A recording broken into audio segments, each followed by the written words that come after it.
Okay, great. So if you could just read that out, I want everybody to sit back at like a story time and say, okay, so this is about Anne's part of her personal life that she chose to share publicly. And if you could just read it out, and then we can talk a little bit about it after that. How's that?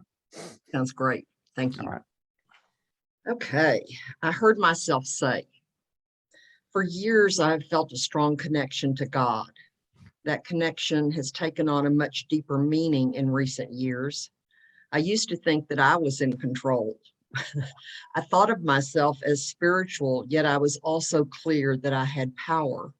After all, I was successful in business, had strong family and friend relationships, so I wasn't doing such a bad job now, was I? All of that changed at the turn of the millennium. A coincidence? And so the changes began. First was a revelation that came as I was reading Who Moved My Cheese. As I read, What would you do if you weren't afraid? I heard a voice say, quit your job and move to DC.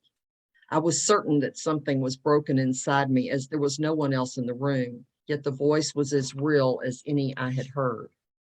Next, I heard myself say to my son, let's move, a rare occurrence for a native Texan.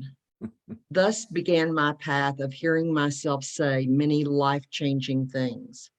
After living in the DC area for more than 4 years, I again heard myself say, let's move back to Texas. This was totally unexpected, yet there we were packing again. During the process of saying goodbye to a friend, I heard myself say, would you like for me to coach you? She replied enthusiastically, yes. What had I just said? I had a full-time job as a sales and marketing professional. This simple question led me to a total career change, becoming a professional coach and public speaker. Many times since, I have heard myself say things that I know are sourced from God. My connection is constant and strong.